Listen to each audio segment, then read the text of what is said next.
Hi everyone.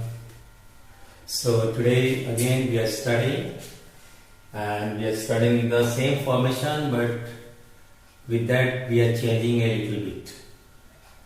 आज भी हम उसी फॉर्मेशन को करने जा रहे हैं जो हम लोगों ने कल किया था, और वो फॉर्मेशन में थोड़ा सा चेंजेस लाने जा रहे हैं। जैसे हम लोगों ने पहले बी फॉर्म किया था, बी फॉर्म के बाद में हम लोगों ने क्या किया था, we added infinitive.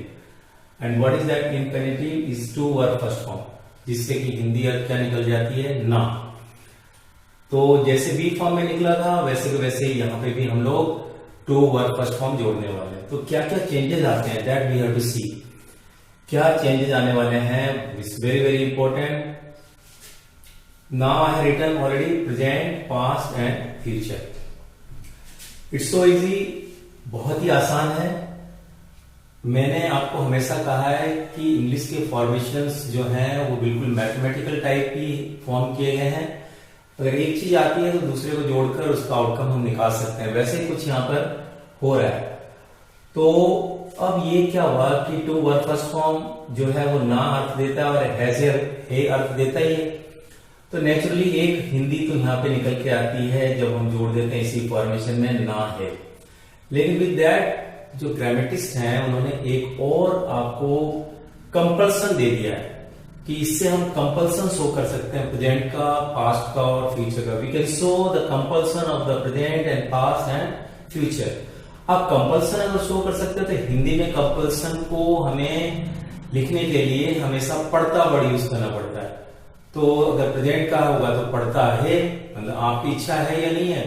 Then also you have to perform certain duty, certain action. तो वो पढ़ता है भी इसमें शामिल कर लिया गया है। इसीलिए जब मैं बी फॉर्म पढ़ा रहा था और जब मैंने ना है वाली फॉर्मेशन से आपको कुछ दिया लिखने के लिए कि भाई मुझे जाना है, तो आई एम टू गो, उसे जाना था, ही वॉज टू गो। तो काफी लोग कह रहे थे, आप लोग जब लाइव क्लास चल रही थी, कि सर वो फॉर्मेशन यूज नहीं कर सकते। बिल्कुल कर सकते हैं। तो वो फॉर्मेशन भी आनी चाहिए। और ये तो बहुत ही ज्यादा इंपॉर्टेंट हो गया। Why? Because it is having two in one. दो चीजों को एक ही फॉर्मेशन कवर कर लेती है और हमें देखना पड़ता है सिचुएशन, कि कौन सी सिचुएशन में हमें क्या लिखना है। तो चलो देख लेते हैं। तो फाइनली क्या बन के आ गया फॉर्मेशन, सब्जेक्ट हैज ए तो ऑलरेडी था हमारे पास में, टू वर्ब फर्स्ट फॉर्म नया ऐड कर रहे हैं आज। ऑब्जेक्ट होगा तो ऑब्जेक्ट जोड़ देंगे। अब ये ना है तो नेचुरली निकल रहा है, जो कैलकुलेशन है हमारी उस कैलकुलेशन से ना है तो आ ही रहा है। लेकिन जैसा मैंने कहा कि इसमें कंपल्सन भी शो कर सकते हैं, और कंपल्सन अगर हिंदी में शो करना है तो हमें लिखना पड़ता है, पड़ता है, उसे जाना पड़ता है, उसे ये करना पड़ता है, उसे पैसे कमाने पड़ते हैं, उसे माता पिता की सेवा करनी पड़ती है, एटसेट्रा एटसेट्रा। तो मैंने वैसे ही कुछ हिंदी लिख दी है प्रेजेंट के लिए, मुझे हर दिन गांव जाना पड़ता है। मतलब ये व्यक्ति जो कह रहा है, जो इसका स्टेटमेंट है, वो हर दिन गांव जाना नहीं चाहता है, लेकिन उसकी मजबूरी है, हो सकता है माता पिता की वजह से, जो भी कारण हो, मानो उसको ये स्टेटमेंट लिखना है या बोलना है अंग्रेजी में। Now he has to go with that, I have to go village every day. अब आपने कहीं लिखा हुआ देखा कि I have to go village every day, तो आपको ये निकालना पड़ेगा कि यहाँ पे कंपल्सन है। क्यों? अगर एवरीडे नहीं होता तो बिना कंपल्सन का भी हो सकता था, I have to go village, मुझे गाँव जाना है। लेकिन प्रत्येक दिन लिख दिया है तो प्रत्येक दिन मुझे गाँव जाना है, ऐसा तो नहीं होता। नेचुरली कहीं ना कहीं कंपल्सन आ गया। तो वो पढ़ते हैं तब समझना पड़ता है कि कंपल्सन के लिए लिखा गया है या नॉर्मल केस के लिए लिखा गया है। लेकिन जो हम लिख रहे होते हैं और हमें कंपल्सन के लिए लिखना है तो यही फॉर्मेशन काम में आएगी। जबकि कोई एक्शन परफॉर्म करना है तो उसके लिए हम बी फॉर्म वाला भी यूज कर सकते हैं, is are and to verb first form in case of present. और नहीं तो फिर ये तो बहुत ही पॉपुलर है, जो सभी लोग ऑलमोस्ट जानते हैं, सिखाया भी जाता है। तो डिफरेंशिएशन क्या है दोनों का मैंने बता दिया। अब मैंने उसी को क्लैरिफाई और करने के लिए, मुझे आज गांव जाना है, ऐसा है, आज जाना है गांव। हिंदी भी अपने आप में स्पष्ट है कि आज गांव जाना है, मतलब आज रिक्वायरमेंट है उसके जाने के लिए। Now you have to formation in your armoury. आपके शस्त्र घर में यानी हथियार रखना, ये हथियार है सारे, लड़ना ही तो होता है।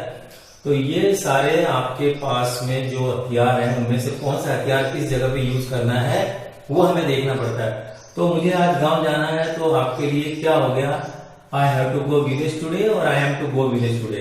ये हमारी फॉर्मेशन हमने पहले दे रखी है। Now it is your liberty, you can use either this और दैट, व्हाटएवर। अगर ये सीख लिया तो फिर तो चेंजिंग ही है, इसमें ज्यादा कई कठिनाई आने वाली नहीं है। हैज को हम पास्ट में लेके जाते हैं तो क्या हो जाता है हैड। अब हिंदी कैसे निकलेगी वो देखने वाली बात है। पढ़ा या पढ़ा था या नॉर्मल केस के अंदर ना था, वो तो आना ही आना, क्योंकि ना तो टू वर्ब फर्स्ट फॉर्म से आ रहा है और हेड से था आ जाएगा। तो अब मैंने दोनों ही केसेस लिख दिए हैं और आपको देखो यहाँ पे समझ में आ जाएगा। उसे पैसे देने पड़े, देने की इच्छा तो नहीं थी, पैसे देने की इच्छा होती नहीं है, लेकिन देना पड़ा, मजबूरी था। तो he had to give money, इसको दिया। इस प्रकार से लिखा जा सकता है या बोला जा सकता है, या ही हैड टू पे, पे का मतलब ही होता है भुगतान करना। तो either of this you can use, either this और दिस। Okay done. मुझे बाजार जाना था, अब रिक्वायरमेंट है बाजार जाने की। अब आपके पास तो दोनों ही ऑप्शन है, आप चाहो तो was verb plus two verb first form जो बी की फॉर्म से हम लोगों ने सीखा था वो फॉर्मेशन में यूज कर सकते हैं, और अगर वो यूज नहीं करना चाहते हो तो फिर ये भी यूज किया जा सकता है। लेकिन पढ़ा या पढ़ा था ऐसा अगर केस है तब तो आपको यही फॉर्मेशन यूज करनी पड़ेगी। I think is clear to you all.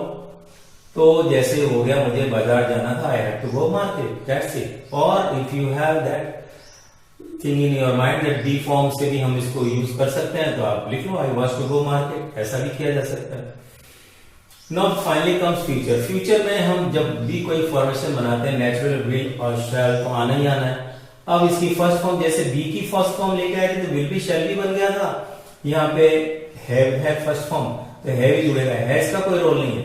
कल मैंने आपको क्लैरिफाई कर दिया था हैज कैटेगराइज होकर बनता है हैव से, और अलग अलग प्रोनाउन केसेस के लिए और नाउन केसेस के लिए वो यूज करते हैं हैज या हैव को कैटेगराइज कर दिया गया है अलग अलग हैव को ही।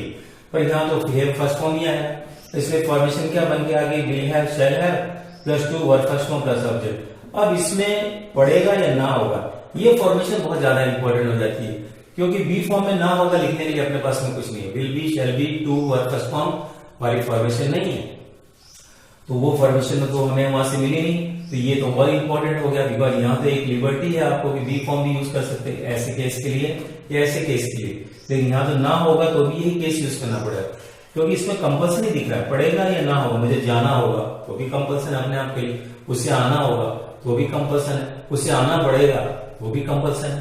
तो ये दोनों ही कवर करता है यहाँ पे, और इसलिए और ज्यादा इंपॉर्टेंट है। तो क्या बन के आगे formation subject will have shall have plus two verb first form plus object. अब जनरली इसमें विल हैव का प्रयोग करते हैं आई और बी के साथ में भी, और बिकॉज प्रेशर तो पहले से ही और प्रेशर डालना है तो आई और बी के साथ में हमें विल का प्रयोग करना है, वो बताता ही नहीं आ रहा, already I have told you many a time.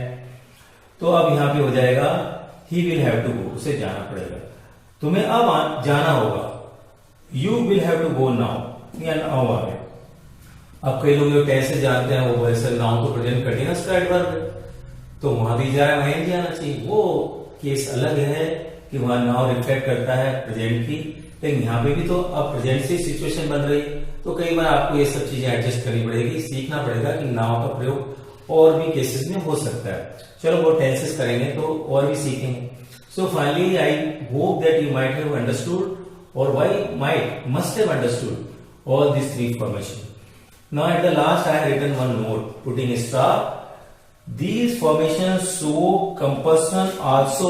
ये सारी फॉर्मेशन जो है बाध्यता भी दिखाती है। हिंदी compulsion means बाध्यता।